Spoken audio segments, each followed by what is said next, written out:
देखिए, ये सारी चीज़ें जग जाहिर है कि मांग मुद्दे क्या हैं आशा के। पिछले 5 साल से सरकार आशा को नए से नए काम देने लग रही है। काम लगभग 2018 से अब 2023 तक 3 गुना बढ़ गए हैं आशा के काम। और 2018 के बाद से एक भी नए पैसे की बढ़ोतरी अभी तक नहीं की गई है। 2018 से और जब आज तक हम महंगाई का आंकड़ा देखते हैं तो महंगाई भी लगभग दोगुनी हो गई है। उस हिसाब से हमारी एक बढ़ोतरी बनती है और वो सरकार को करनी चाहिए। ये इतनी सी मांग है। अब ये बढ़ोतरी करने की बजाय सरकार ने हमें काम ज़्यादा देते हुए भी हमारे जो पहले से तय इंसेंटिव्स थे उसमें भी कुछ कटौतियाँ की गई हैं। हमने इससे पहले भी आंदोलन किया था इन कटौतियों के खिलाफ, और वो अभी भी हमारा वो मुद्दा चल रहा है हमारा ये मुद्दा कि वो कटौतियाँ भी बहाल होनी चाहिए, हमारी बढ़ोतरी भी होनी चाहिए। ये मसला है।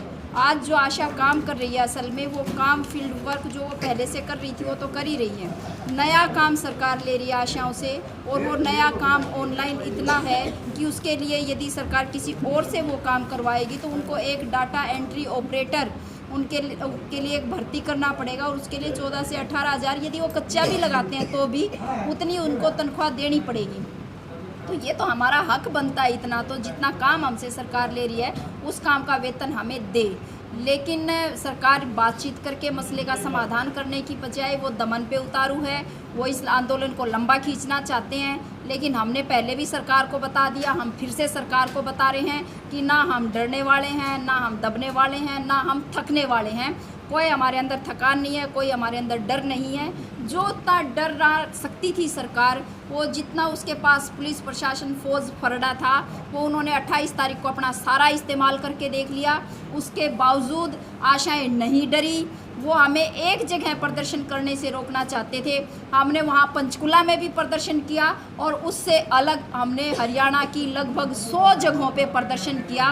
वो हमें एक जगह से रोकना चाहते थे, हमने 100 जगह प्रदर्शन किया। तो हमने बता दिया सरकार को कि हमारे जो हौसले हैं, हमारी इच्छाएं हैं, वो लड़ने की इच्छा है और अपना हक लेने की हमारी इच्छा है।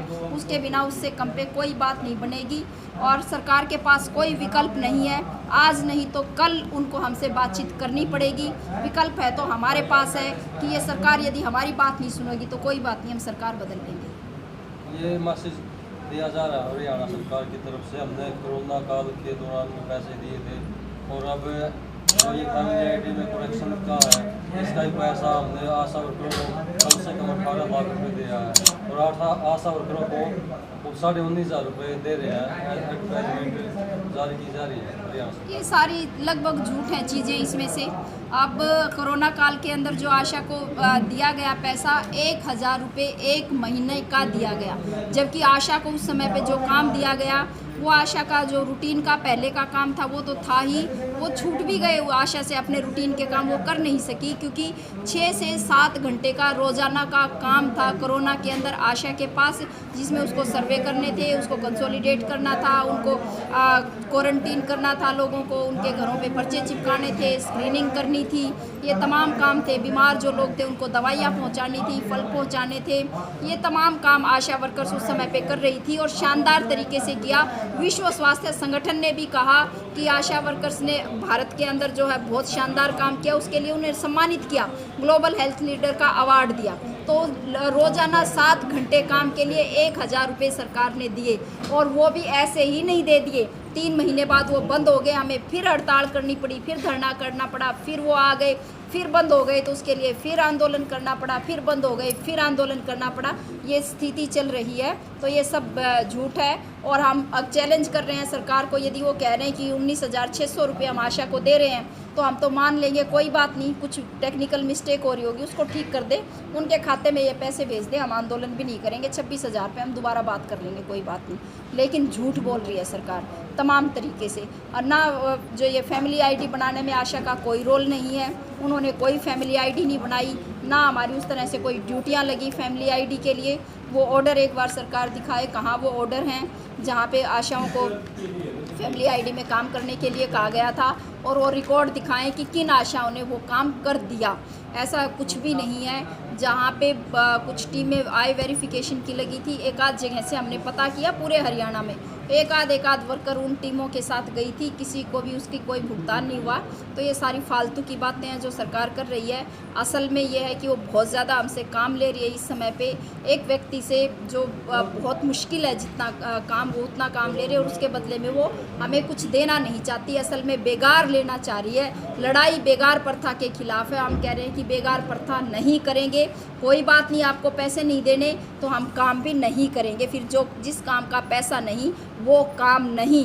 जो सरकार अपने आप से ऑर्डर जारी कर रही है नो वर्क नो पे, तो हम भी ये कह रहे हैं कि जो बेगार होगी, जिस काम का पैसा नहीं होगा, वो काम हम नहीं करेंगे। लंबे समय से यही आंदोलन, यही लड़ाई हमारी चल रही है कि वो हमें नए काम देते हैं, उनका इंसेंटिव नहीं होता, फिर हमें वो लिख के देना पड़ता है कि हम ये काम नहीं करेंगे क्योंकि इसका कोई इंसेंटिव नहीं है। ये झगड़ा चल रहा है और मेरी अपील है सरकार से कि उनको बातचीत करके मसले का समाधान करना चाहिए और उनको ये करना पड़ेगा। मजबूरी है, आज नहीं तो कल उनको सुननी पड़ेगी।